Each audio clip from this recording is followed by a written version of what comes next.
नमस्कार साथियों, आज के हमारे वीडियो का विषय है ज्ञान गुदड़ी का पार्ट 3। अभी तक आपने ये दो पहले के पार्ट नहीं देखे हैं तो उन्हें ज़रूर देखें। पहले पार्ट में मैंने ज्ञान गुदड़ी को पढ़ के सुनाया है, उसकी लिंक मैं इसमें दूंगा वीडियो के नीचे। और दूसरे पार्ट में मैंने इसे 10 कड़ियों का भावार्थ किया है और आज भी इस वीडियो में 10 कड़ियों का भावार्थ के साथ बोलकर सुनाएंगे। यदि आपको इनमें आनंद आता है और अच्छा लगता है तो वीडियो को शेयर ज़रूर करें। मेरा उद्देश्य जो है उसे आगे बढ़ाने का ज़रूर प्रयास करें। मैं इसी के लिए आपका बहुत बहुत आभारी रहूँगा।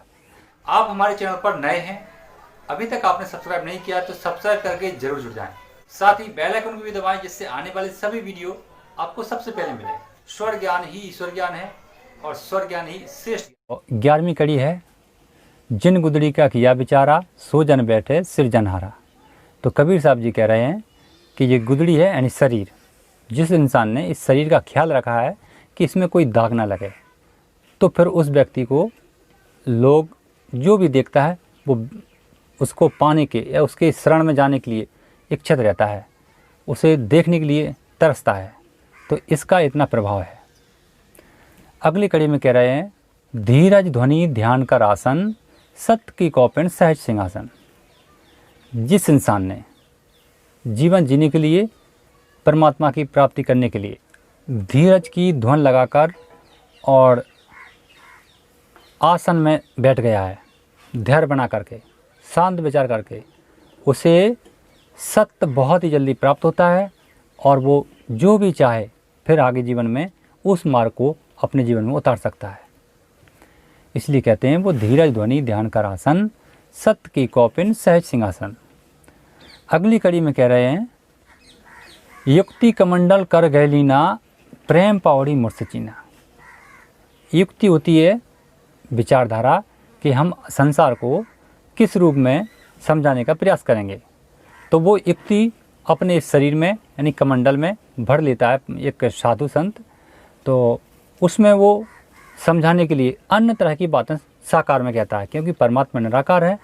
तो साकार समझाने के लिए, इंसान को समझाने के लिए जो साकार रूप है वो अपनाता है। तो फिर वह व्यक्ति प्रेम के पद रख करके आगे जो बढ़ता है तो उसे संसार पूजता है और संसार में श्रेष्ठ माना जाता है वो व्यक्ति।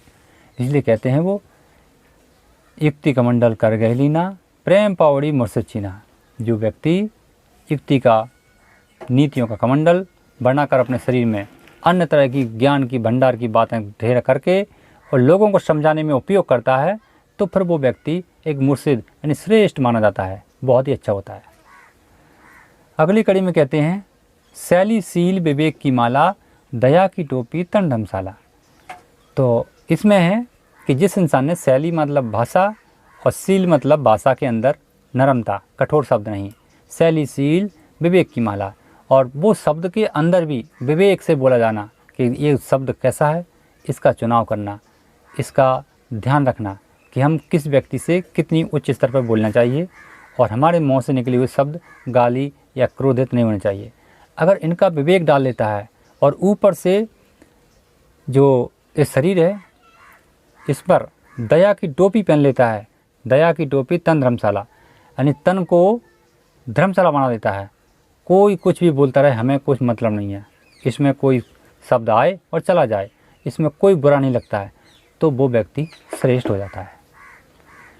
अगली कड़ी में है मेहर मतंगा मत बैसाखी और मृगछाला मन ही को राखी।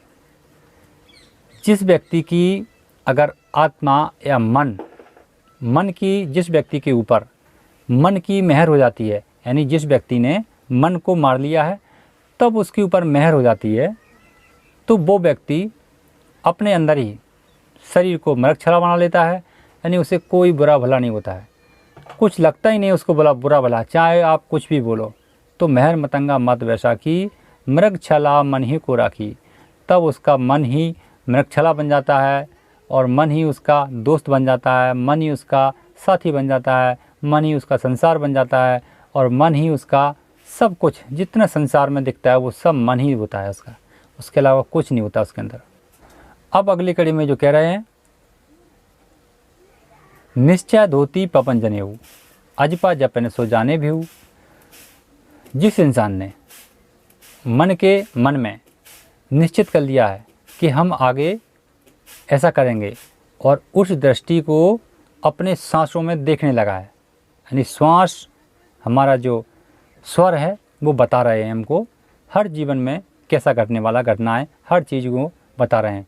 तो निश्चय धोती और पवन का जनेऊ, आप पवन की जो श्वासों के ध्यान करने लगे हैं कि हमारी श्वास कितनी कम बार और चल रही है, कैसा चल रही है, इस सवाल में या इस हालात में या इस जगह, हर जगह में हमारी श्वास बताती है। तो श्वास पे जो व्यक्ति निश्चय कर लेता है, उस पर ध्यान देने लगता है, तो उस व्यक्ति को कहते हैं कि ये मन ही मन अजपा जाप कर रहा है।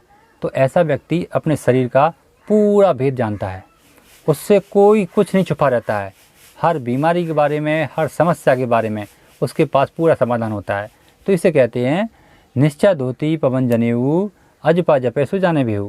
हम अपने शरीर की सारी कहानियों को समझ लेते हैं, तो फिर इससे बड़ा हमारे लिए क्या नहीं है। अगली कड़ी में है रहे निरंतर सद्गुरु दया, साधु संगति कर सब कुछ पाया। जिस व्यक्ति के ऊपर गुरु की दया है और वो साधु संगति में जा रहा है, तो फिर उसको सब कुछ मिलता है जो परमात्मा बताते हैं, उसे सब कुछ मिलता है। अगली कड़ी में है लौकी लपटी हृदय जोड़ी, क्षमा खड़ाऊँ पहर बहोरी। हम अपने मन में कोई भी कार्य करने के लिए अगर उसकी लौ यानी धुन लगा लेते हैं, तो फिर हम हृदय में लगा लेते हैं और ऊपर से क्षमा की खड़ाऊ पहन करके चल देते हैं कि कोई हमसे कुछ बोलेगा तो फिर हमें कुछ जवाब नहीं देना है और शांत अपने ध्यान लगा रखना कि परमात्मा का मैं संदेशा लेकर के जाया हूँ और उसी को मैं पूरा करने के लिए मेरा काम है। तो ऐसा व्यक्ति श्रेष्ठ हो जाता है अपने जीवन में। अगली कड़ी में है मुक्ति मेखला सुकृति सुमिरनी, प्रेम प्याला पीवे मौनी। तो अगर इंसान को, जब इंसान इतने कही गई कड़ियों में जो कर्म है वो करता है, मुक्ति पाने की जो दृष्टि होती है, तो फिर वो इंसान अपने जीवन में बिल्कुल मौन ही हो जाता है। उसे कोई सवाल करने की इच्छा ही नहीं रहती है किसी से भी, और कुछ भी समझने की ज़रूरत नहीं होती है। उसके पास सारा सब कुछ परमात्मा का दिया हुआ उपलब्ध हो जाता है। तब वो व्यक्ति मौन अवस्था में चला जाता है और मन ही मन के अंदर उसे बहुत खुशी मिलती है, बहुत आनंद मिलता है। इसलिए कबीर साहब जी कहते हैं मुक्ति मेखला सुकृति सुमिरनी, प्रेम प्याला पीवे मौनी। साथियों, इससे अगली जो कड़ी है वो है उदास कुबरी कलह निवारी, ममता कुत्ती को ललकारी। कबीर साहब जी मानव की ममता को कुत्ती कह रहे हैं, लेकिन दोस्तों इसमें समझने की बात है। अगर हमारे मन में कोई विचार है और वो उदासी छा रही है, उस विचार से हमारे चेहरे पर उदासी आ रही है, मन उदास हो गया है, तो ये समझ जाओ कि निश्चित ही ये कलह पैदा करेगा हमारे जीवन में। इसमें हमें बिल्कुल स्पष्ट रूप से देख लेना चाहिए कि अगर उदासी छा रही है तो निश्चित ही हमारे जीवन में कोई कलह पैदा होने वाला है। इसलिए कबीर साहब जी कहते हैं कि उदास जो है वो कुबरी की तरह है, अगर ये जन्म ले लिया तो ये कलह पैदा करेगी। तो इसलिए ऐसी ममता कुत्ती को भगा दो, अपने शरीर में रहने मत दो। ऐसी लालची इच्छाओं को भगा दो जो भी खराब हैं, जो व्यर्थ की हैं, जिससे हमारा जीवन का कोई वास्ता नहीं है, या फिर जो ज़रूरत की हैं उतना ही उपयोग करो। फालतू की इच्छाओं को भगा दो, वरना ये हमारा शरीर उदास ही हो जाएगा और हमें परेशान करने की आवश्यकता पड़ जाएगी। इसलिए उसे कबीर साहब जी कह रहे हैं उदास कुबरी कलह निवारी, ममता कुत्ती को ललकारी। तो साथियों, कबीर साहब जी जो ज्ञान गुदड़ी में मानव जीवन के लिए जो समझाना चाह रहे हैं वो बहुत ही उत्तम है। इसे समझने योग्य सुनने से और समझने से, क्योंकि इसे जो भी इंसान सुन रहा है और जो समझने का प्रयास कर रहा है वो कहीं ना कहीं उस परमात्मा की स्तुति में लगा हुआ है, परमात्मा की पाने वाला जो रास्ता है उसे खोज रहा है। तो साथियों, ज्ञान गुदड़ी है, बहुत ही उत्तम चीज़ है। आज के जो वीडियो में मैंने अभी आपको सुनाए, अगले वीडियो में हम आपको और बनाएंगे इसके पार्ट में, उसमें फिर सुनाएंगे भावार्थ के साथ में। साथियों, हो सकता है कि जो मैं आपको सुना रहा हूँ वो मैंने किसी किताब से नहीं पढ़ा है। हमने उस शब्द को समझा और जो उसका भावार्थ सही उत्तर लगा वो ही मैंने आपको सुनाया। तो साथियों, यदि आपको लगता है कि मेरे पास इससे बेहतर उत्तर है तो कृपया हमें अपने कमेंट में अपना उत्तर का ज़रूर जवाब दें और हम उस उत्तर का पूर्ण तरह से आपका स्वागत करेंगे। तो दोस्तों, आज की वीडियो में इतना ही। अगली कड़ी में हम फिर मिलते हैं। तब तक के लिए जय हिंद, वंदे मातरम।